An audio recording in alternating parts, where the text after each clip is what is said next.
AJR's mission is to combine intellectual and spiritual richness that is our tradition with openness in applying it in a pluralistic way to the contemporary Jewish community, along with an awareness of God. And we've been doing this for nearly 60 years. We take the intellectual and the spiritual richness of our tradition very, very seriously. And we study the texts of our tradition with rigor, paying close attention to the language, to the wording, to the Hebrew, to the Aramaic, to the translations, to the musical chant, and so on and so on. And today's program is an example of AJR's ongoing commitment to be open to the contemporary Jewish community by bringing together the arts and sacred text. The long-standing taboo against visual arts in Jewish tradition has resulted in an obstacle for those who would express themselves through the arts and doing so in a Jewish context. They can end up feeling disenfranchised. As a result, the Jewish community can lose the talent and creativity that artists can bring to analyzing sacred texts. Today's program is an attempt to bridge that gap, and again, we are delighted that you're all here to join us in this experiment. That's what it is. So this first session is a panel discussion on the value of utilizing the arts in interpreting sacred text, using as our example parshat Beshalach, the Torah portion of this week, whose highlight is the crossing of the sea, though there's other amazing stuff that happens in this parsha as well. One of the things we have noticed in much of our experience up until now with utilizing the arts in studying text is that so much of the use of that art is to create midrash and to create interpretive readings. And this leads to incredibly beautiful and meaningful and spiritual uplifting readings of the text and expressions of our sacred literature. But what we were trying to ask ourselves in putting this conference together is, what if we try to also add a different method of reading into that mix? And that method of reading is what we call in Hebrew the Peshat reading. In English, I would probably call it the contextual reading, and I'll get into that in a minute. So what does it mean to do a Peshat reading of the text? What does it mean to do what we're calling a contextual reading of the text? So when you try to look at a text using context, there are several areas that you would try to look at. You would want to pay attention to language. You would want to really look at the Hebrew text to see if the language is supporting a reading that you're giving. You would want to look at the context of the text. Does it fit the reading that you're presenting? Does it fit into the larger picture of the biblical text? You would want to look at common sense, right? Does it make sense as a reading? Is it something that fits into the thought of the ideas that you are seeing in the general area? And the word that we keep coming back to, and that was an interesting one to share as we struggled with this with our artists, is the question of supporting your reading in a text. And that you are actually using the text not simply as a jumping off point, right? It is not just simply saying, here's our beautiful sacred literature. It touches us all in different ways, and we know it does. And it speaks to us all in different ways, and we know it does. And so therefore, run with it and use it to express, your innermost thoughts that arise from reading this text. That is one approach, but a Peshat approach doesn't give you quite as much leeway. It really not only encourages you, but asks of you to be able to go back to the text to support the reading you're giving. And to say, the reason I think this is because of what I see in verse 3, or because of how verse 5 follows verse 4, or whatever it may be. And that ability to go back and prove, quote unquote, your reading and support your reading is what makes it work as a pshat reading, as a contextual reading. An interesting tool or some language that has become helpful for us in talking about this has been differentiating between clues in the text and gaps in the text. There are places where there are what you would just call gaps in the text, where you know that 3 days passed, but there's no record of anything that went on during those 3 days. So if you're going to, I'm thinking, for example, the easiest one to mention is in the binding of Isaac, when you know that Abraham and Isaac walked together for 3 days. But there's no mention of what went on during those 3 days. So that's what I would call a gap, right? So if you want to create a whole analysis of literally what they talked about during that time, that's in the realm of midrash, right? That's in the realm of filling a gap. And you really can't defend exact conversation in that way. But there are other places where what we have is more like clues, where the text gives us a sense of different ideas, and it is up to us to, in a sense, follow those clues in order to find a reading that makes sense. And what that leads to is that there can be multiple contextual readings of the text. There can be multiple pshat readings of the text. That's an important statement, because many people take the pshat to mean either that it is the literal interpretation, which it's not, or that it's a wooden interpretation, which it's not, or that it's the only interpretation, which it's not, right? There can be multiple pshat readings of a text. And the last thing, I mean, not the last thing I'm saying, don't get excited, I'm still done. But the last thing I would add to that is that it is also important that a pshat reading can be incredibly spiritually meaningful. So it is the realm of the spirit fits with pshat as well. So another element we have found that helps us in talking about this is that it is easier to define pshat according to its method rather than according to the meaning that comes out of it, right? And if it follows the method of pshat, then it falls into that category. If this is feeling a little bit gray area to you, that's good, because it is. Probably one of the best explanations of pshat I've ever been told is one that one of my teachers shared, which was, your reading is drash and my reading is pshat. And that explanation really, in essence, puts a finger on it by saying, you know, it's about method. And whether I can get you to agree with me or not is going to be how good my method is. But you really may not agree with me, and that's okay. And I may not agree with you, and that's okay, right? It's not about getting everyone to agree with everything you say. It's getting them to see that your method works. And that is another essence of a pshat reading of the text. It's also important to keep in mind here the role of the reader. That the role of the reader does not get lost in a contextual reading.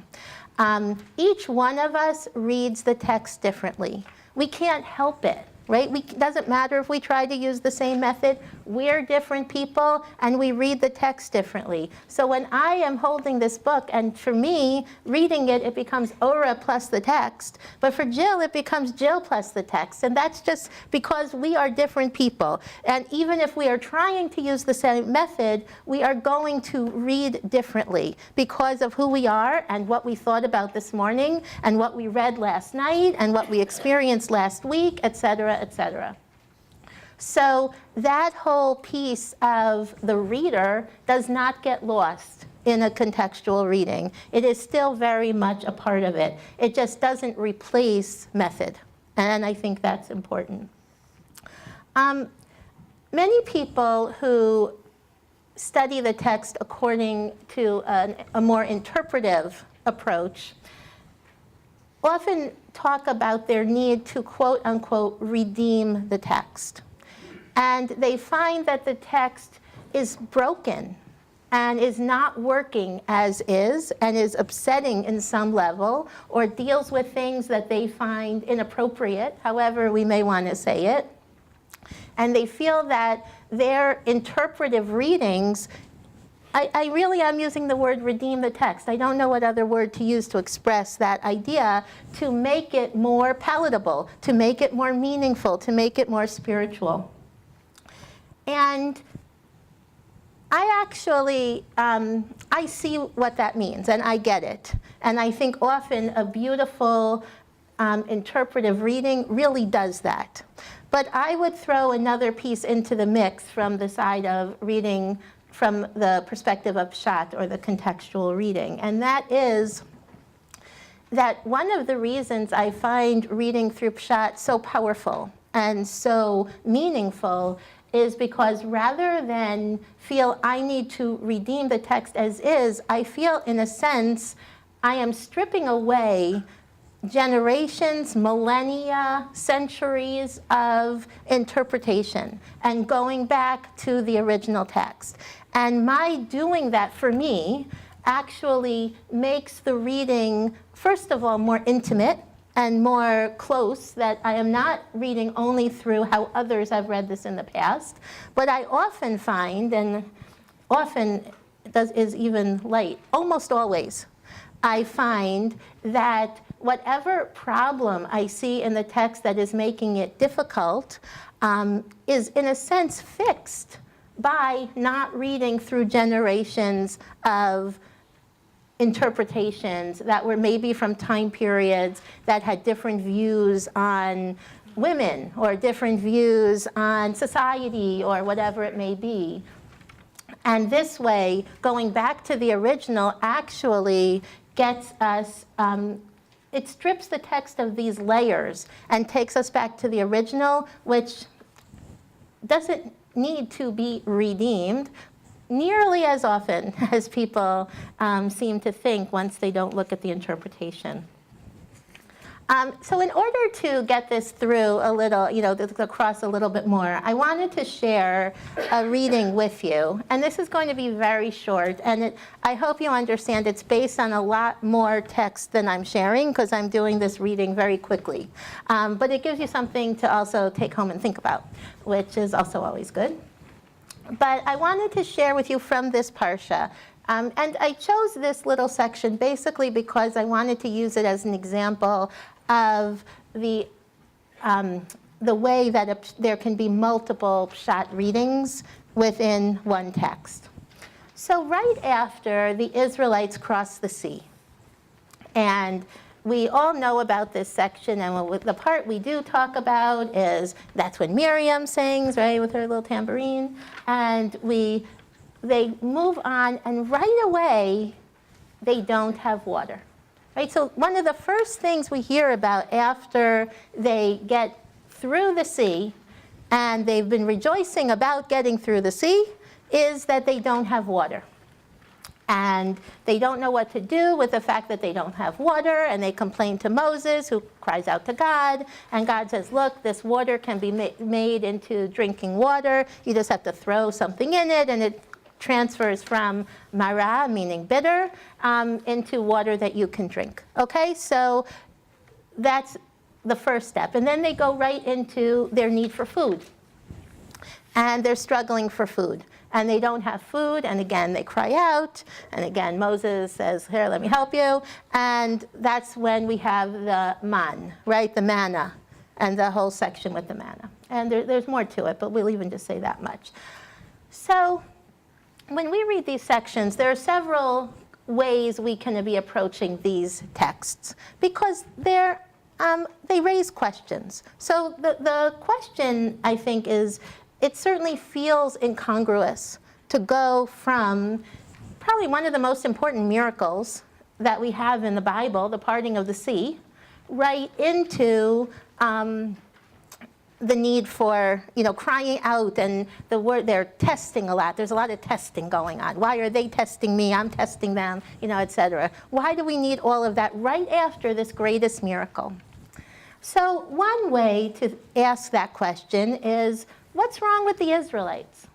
What they just experienced, they just were the ones walking through. It's not just that they heard about it, and it should have been enough to hear about it, but they were the ones walking through the sea. How did they become so quickly so lacking in faith that they thought after this huge miracle they were going to die in the desert? How does that make sense? That the next thing, they don't have the faith to say, oh, I'm sure God thought about this one. Let's just see how we get our food, how we get our water. After all, we just had the sea part for us, right? It would be a logical explanation.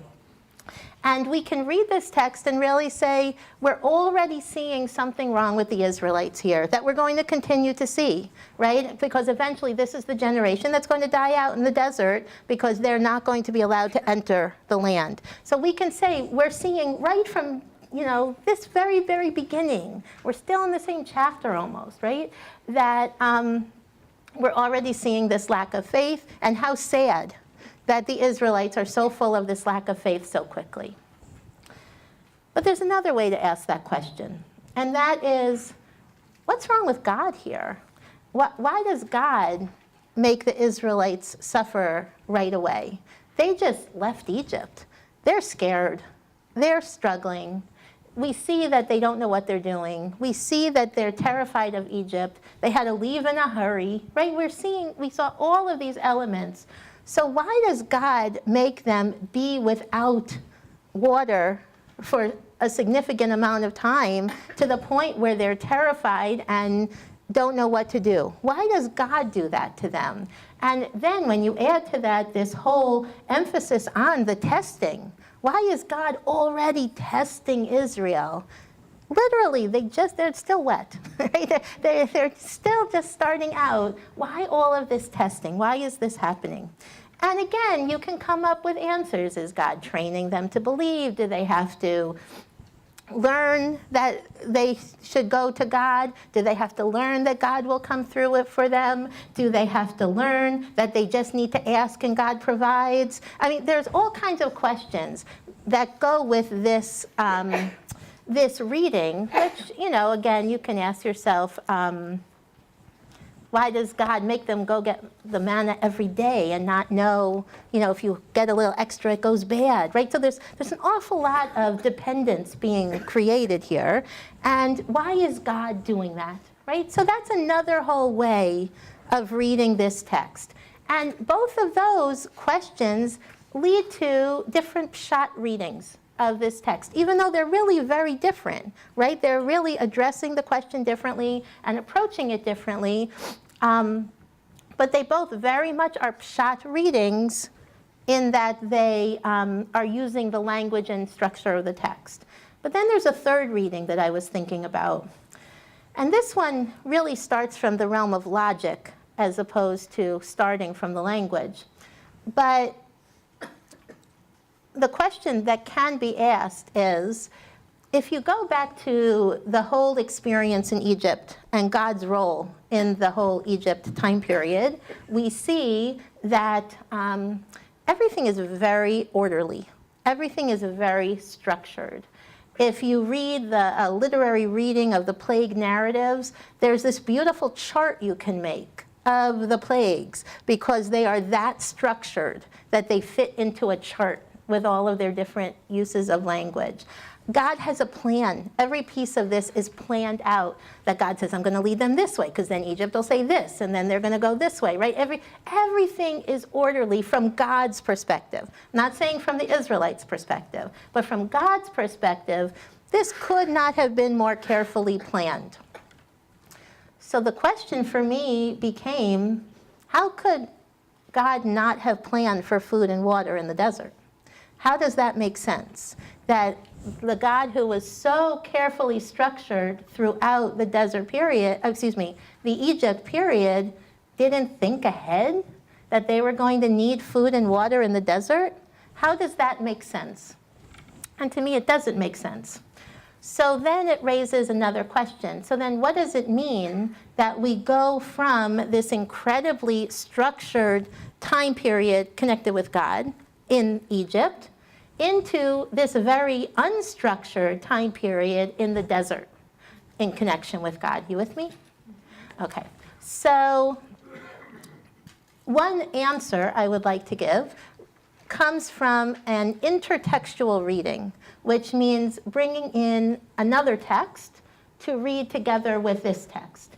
And we do that, there has to be something that draws the text together. And again, the strength of your reading depends on the strength of the two texts that you've brought together and what brings them together.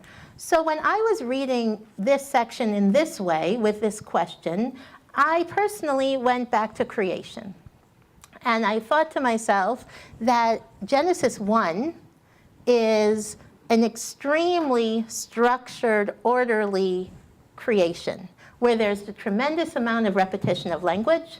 There is a tremendous amount of structure in the, each day God said, let there be, and there was, right? There was evening, there was morning, first day, right? It's an incredibly structured, and the order of creation is incredibly structured, right? That day 1 goes with day 4, day 2, right, et cetera. Again, you can make a chart.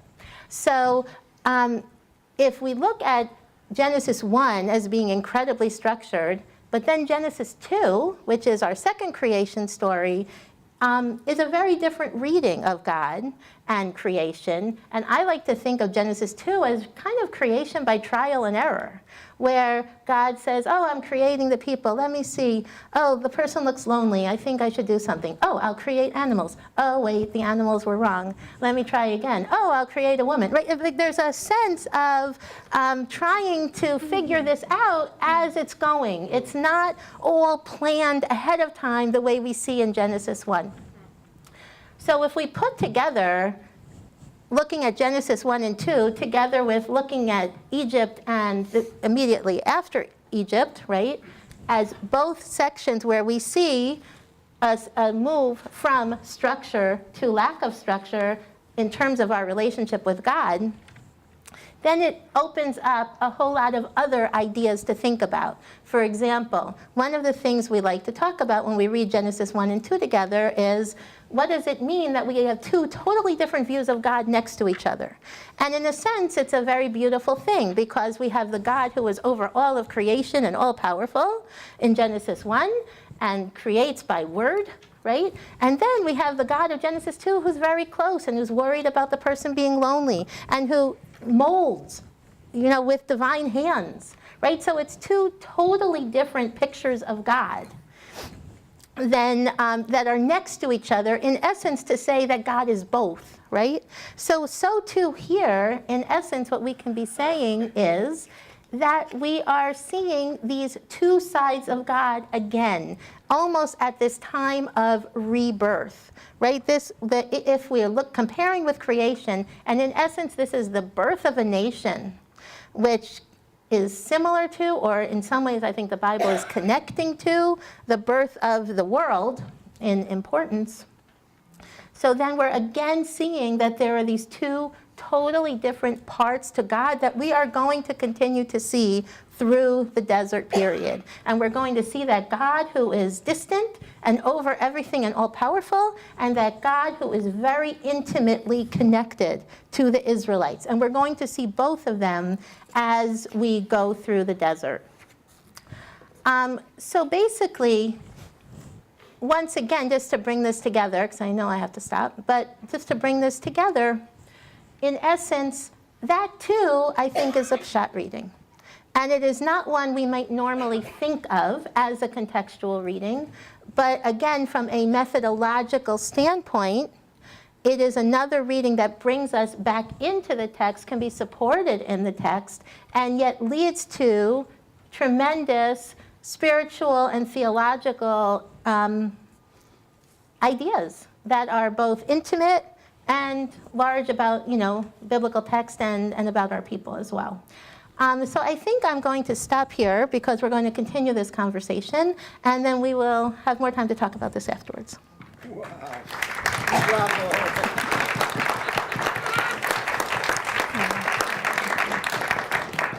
I want to invite you to see something with me. So as we have been thinking about this conversation about Peshat and D'rash and art, I began to think of it as in terms of axes. So if you want, I invite you to imagine a three-dimensional space with me, and there are three axes. Okay, I'm not saying these are your axes, but just for the moment, let's just entertain this together. So there's a pshat axis, a drash axis, and a creativity axis. And what I'm going to try to do over the next couple of minutes is talk to you about how I see those different axes and what I think the space that they form together could be like. And I'm putting it this way particularly because my personal desire is that we not see pshat and drash as complementary and mutually exclusive. That is, everything that is not pshat is drash, and everything that is not drash is pshat. Okay, do you understand what I'm saying? Right, like we could see this as that. Right, if my interpretation goes in a certain way, it must be drash, and then another way, it must be pshat. I'm actually inviting us to see these three things as different ways of seeing, as different lenses that we put on, right, when we are in sort of a sacred text space. And I am imagining that during this day, we might spend some time thinking about the ways that these different ways of seeing can be layered onto one another. And I want to spell this out a little bit so we can think about how do we see, feel, and hear Torah, right, in the creative mode, in the mode of learning pshat, in the mode of learning drash, and how do they overlap?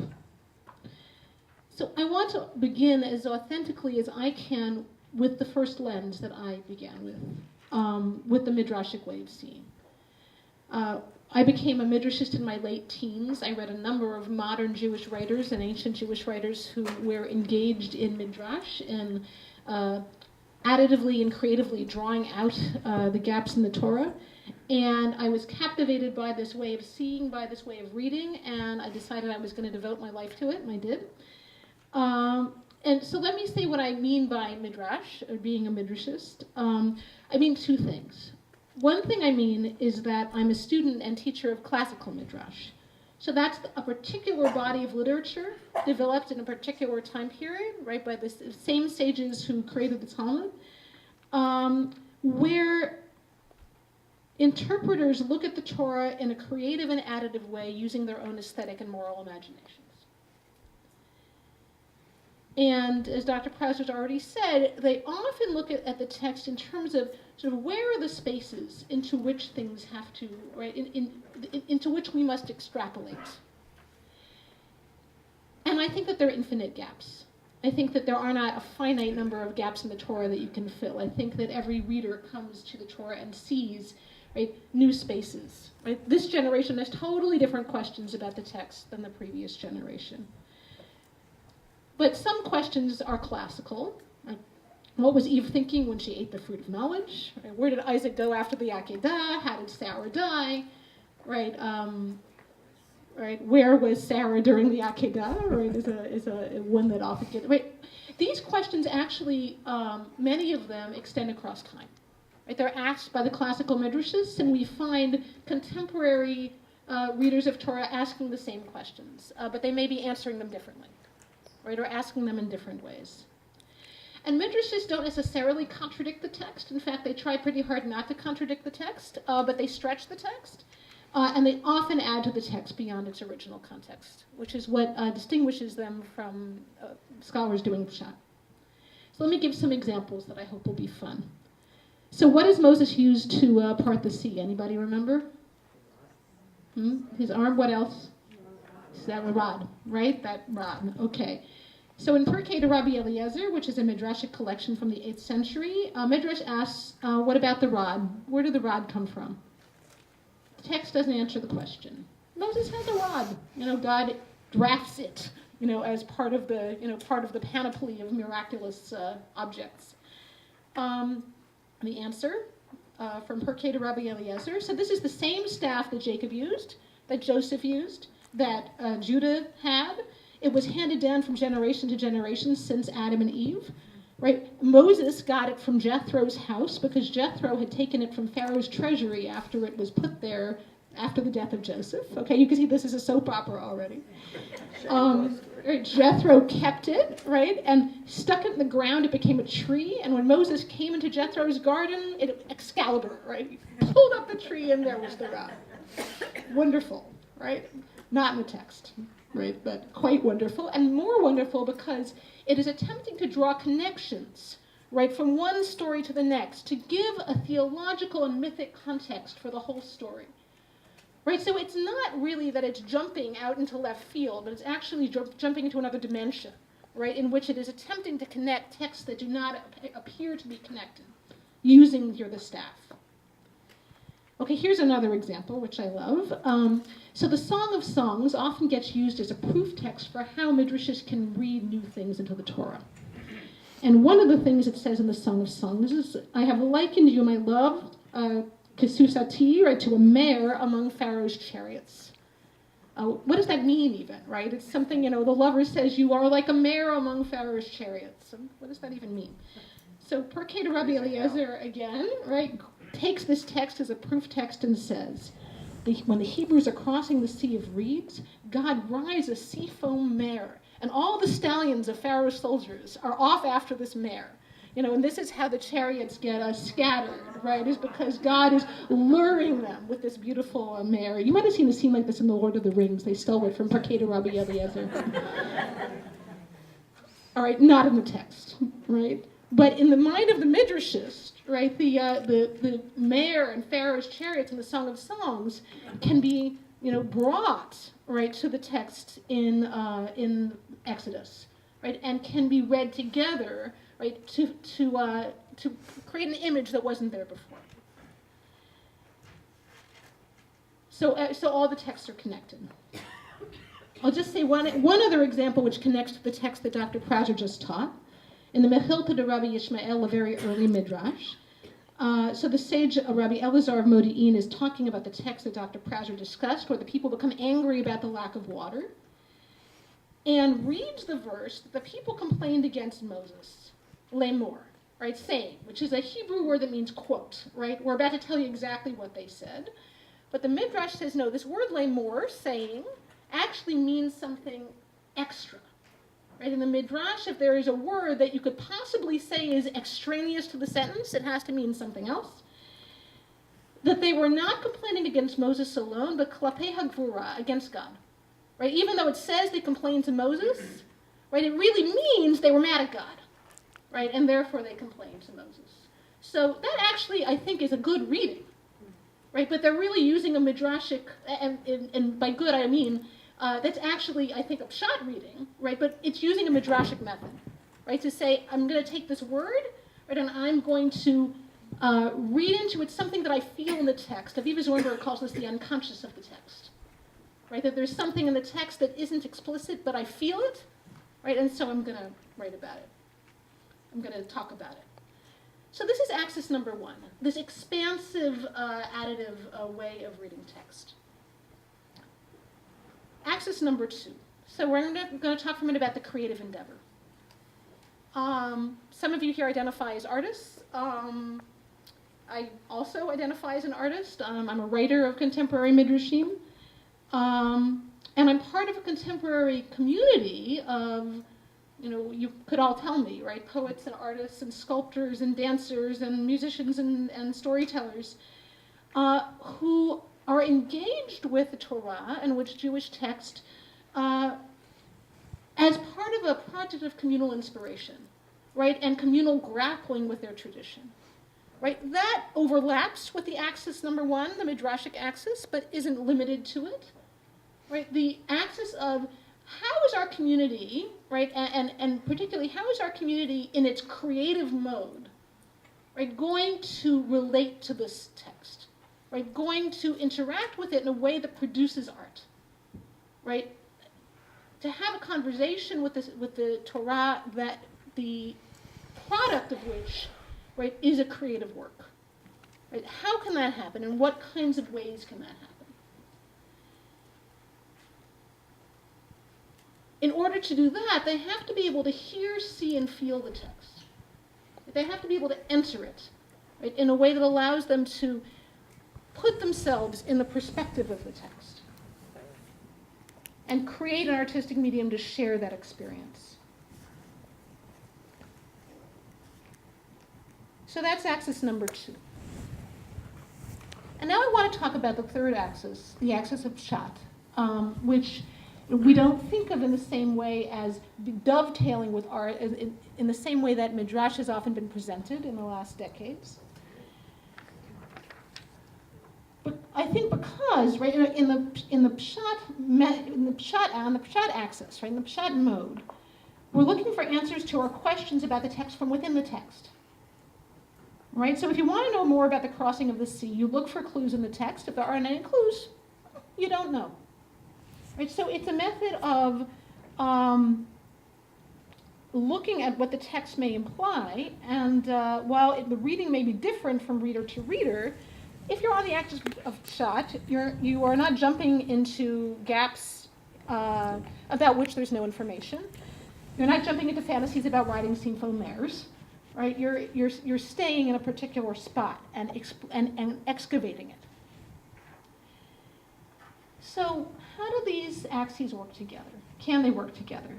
Well, you're here partly to find out. I have to tell you honestly that I don't know. But I'll tell you one thing. The midrashists of the ancient world thought that they worked together. And the midrashists were great artists. They believed in the power of creative expression. And they thought they worked together. They had a saying about the pshat, right? The sages of the Talmud and the midrash. They would say, "Ein mikra yotzei midei peshuto."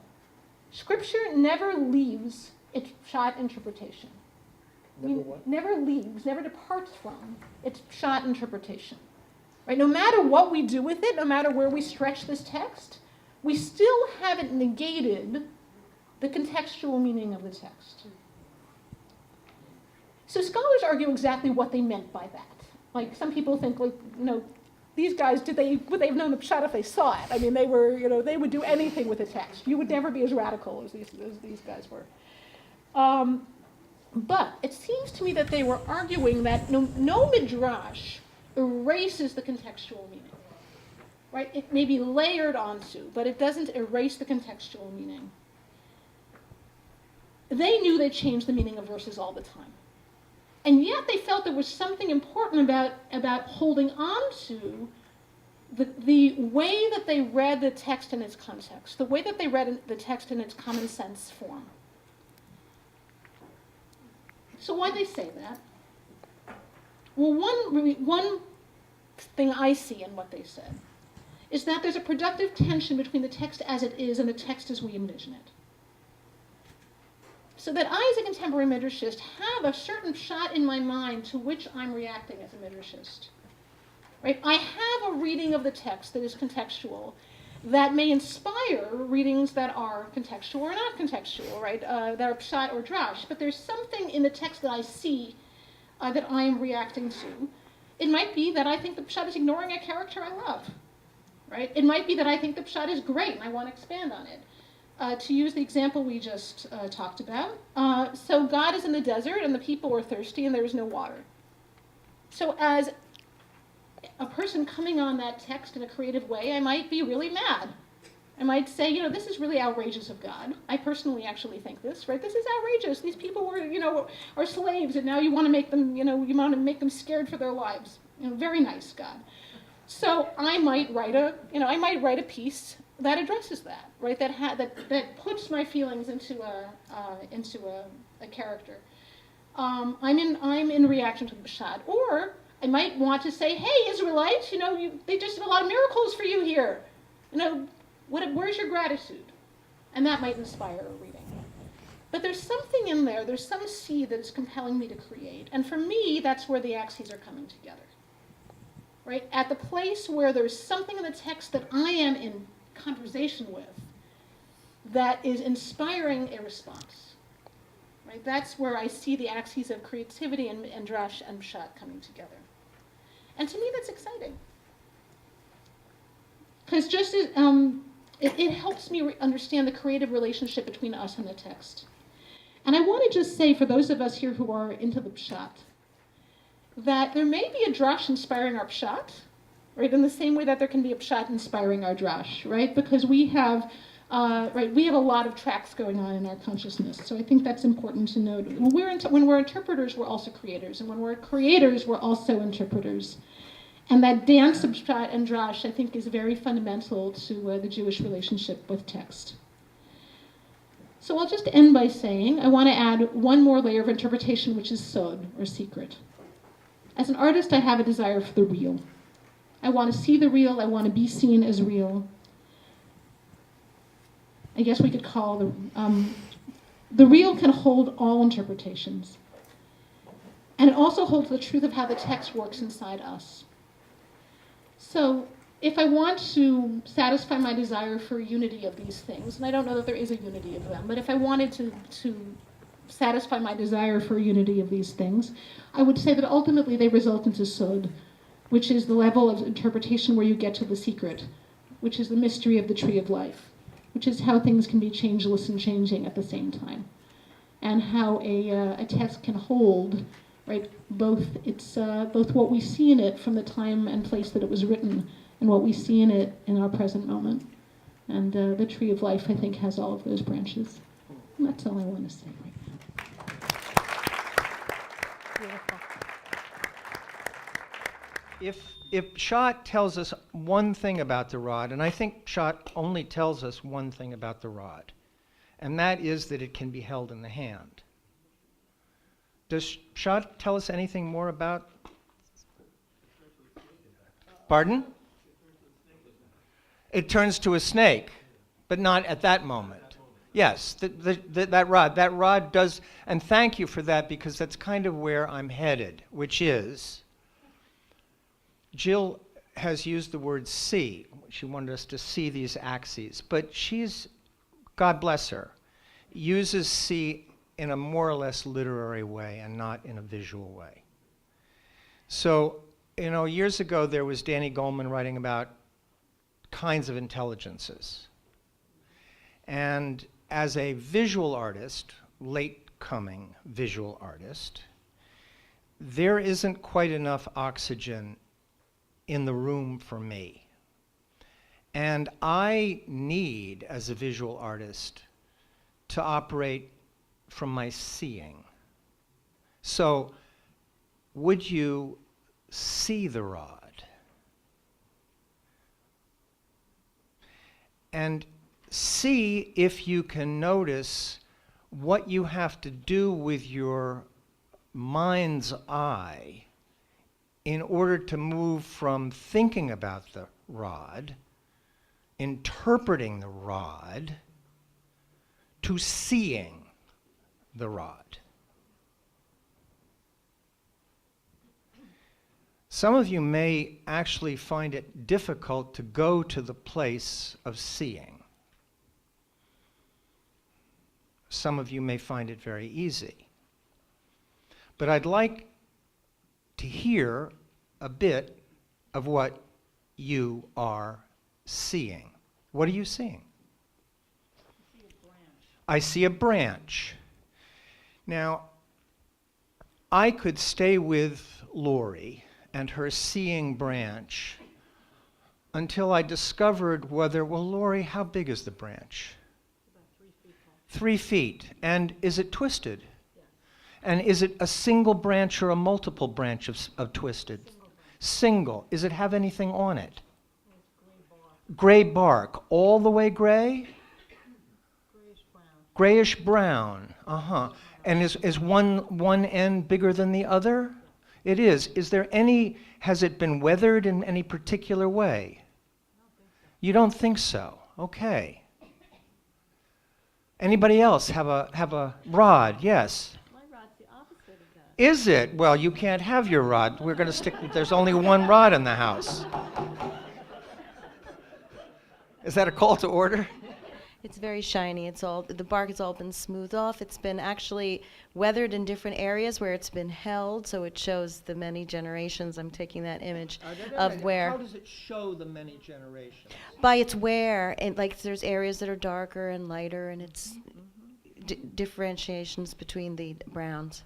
To begin to see through the instrument, that creates a conversation between the mind's eye and the eye of the hand.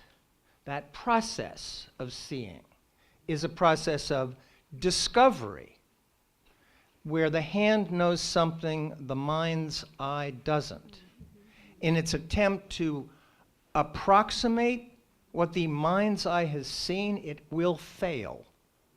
And in that failure, an artist either says, damn, I can't do it, and they quit, or they say, wow, that's interesting. I'm seeing something I hadn't expected.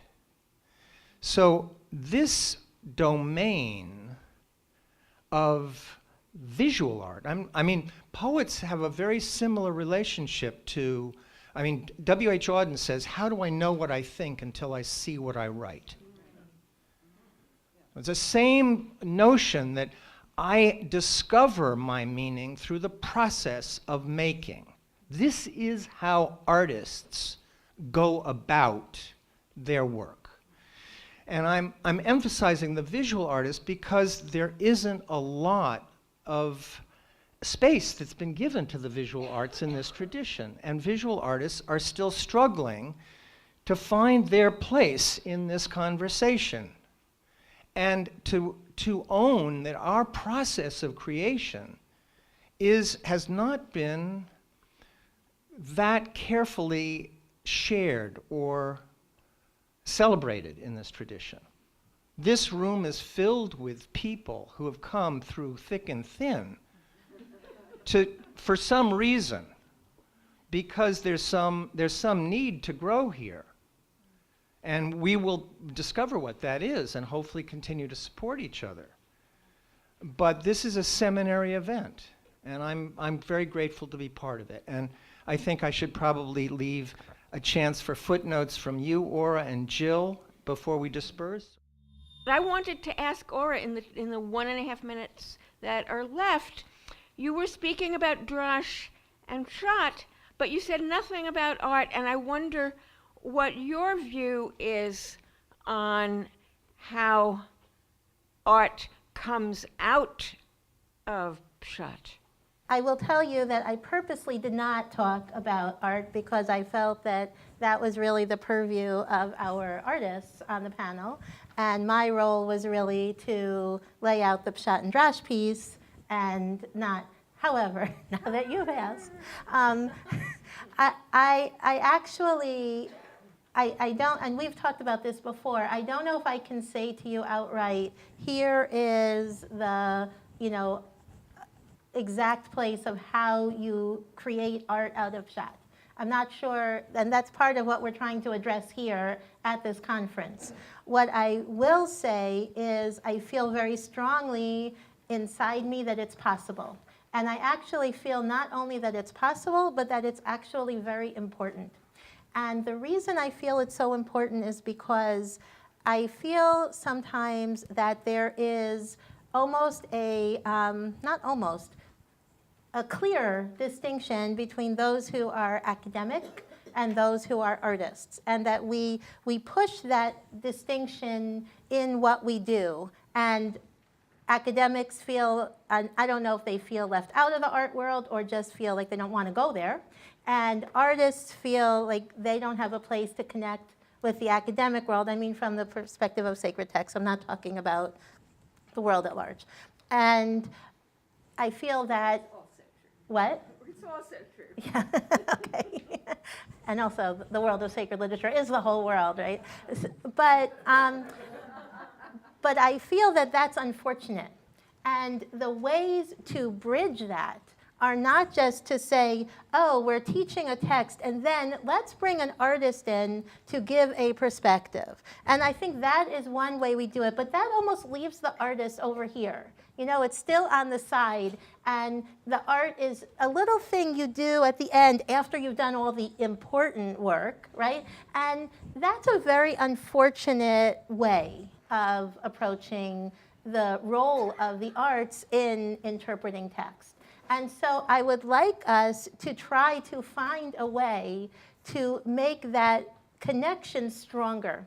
And we did that at the academy when we studied Talmud with our students.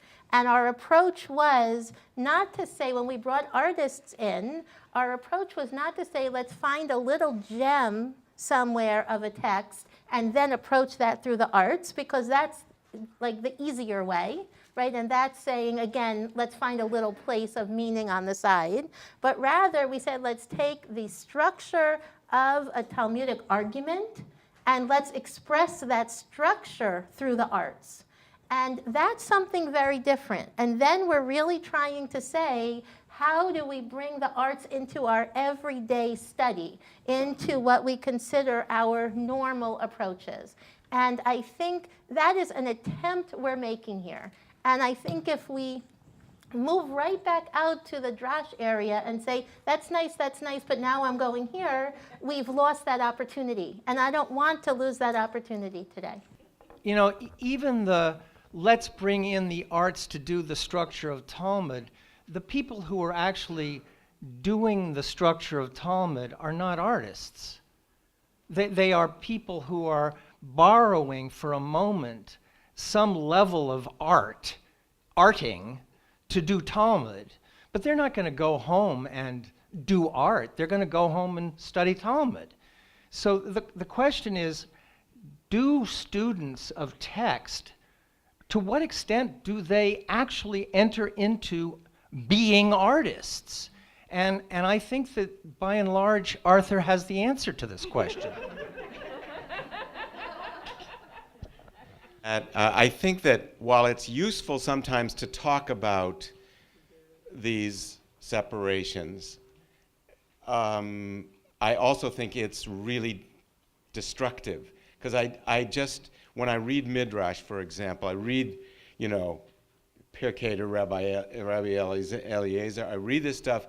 This is so artful, whatever that means. It's inspiring in the same way.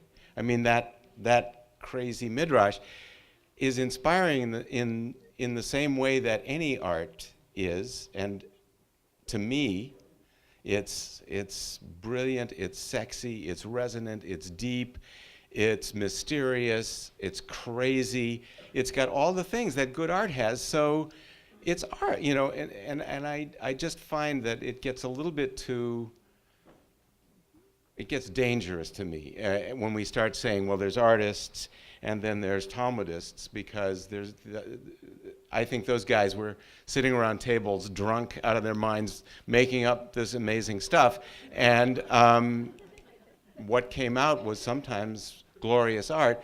And artists, people who call themselves artists, are home painting or writing, and a lot of it isn't glorious. I think when we talk about this distinction between artists and Talmudists, there are maybe a little tribe of us, maybe this big, that dare to invite ourselves to be considered both. And it's an ongoing process. But I think that just because we're at a certain stage, we shouldn't deny ourselves the opportunity to learn the other language. Because I think that's the excitement of this endeavor is, some of us are really advanced in one of the languages, we're not so advanced in the other language. So that was one comment. The second one is much shorter, and that is, I want to take the rod pshat, or the pshat rod, and so we have the pshat rod that you're very happy with, but where is it in space? Is it lying on the ground? Is it in Alicia's hand with a lot of energy to it?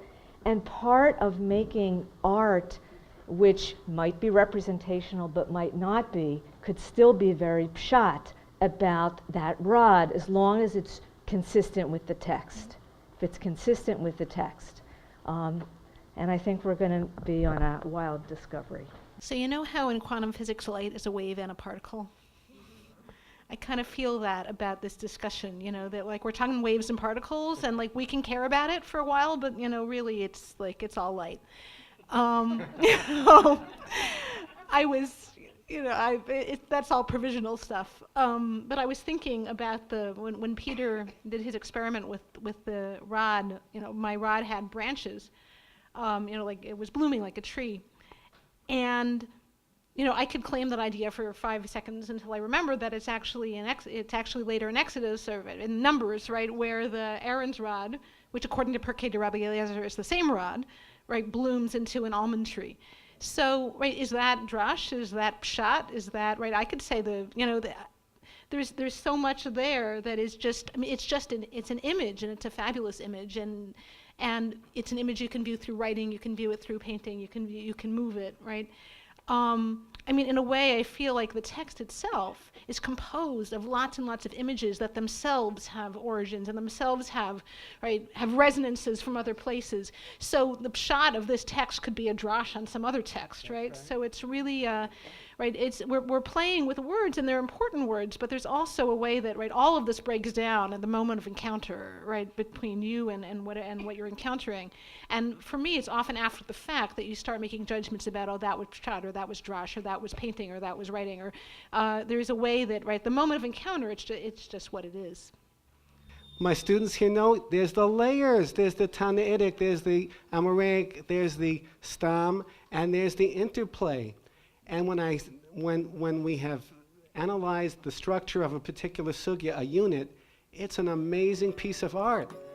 Sometimes I want to throw things at it. What do you mean you can't do this and you have to do that? And sometimes it just opens the world up. And I don't blame any artist to feel like the Talmud's over here saying, Talmud's here and the art is here. It's not done much. It just isn't. But that was our vision at our retreat earlier in the year, or last year. Eleni was part of that as well. It is an exciting thing to bring it together. All right.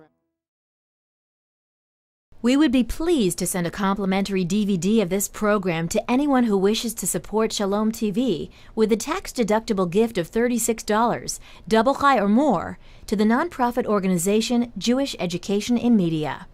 Simply visit the Shalom TV website homepage and click on the Donate button to make a donation by PayPal or your credit card.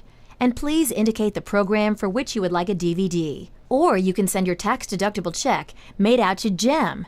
To GEM, Post Office Box 180, Riverdale Station, Bronx, New York, 10471. And again, please remember to indicate which program you would like to receive on DVD with our compliments. And we thank you for your kind support.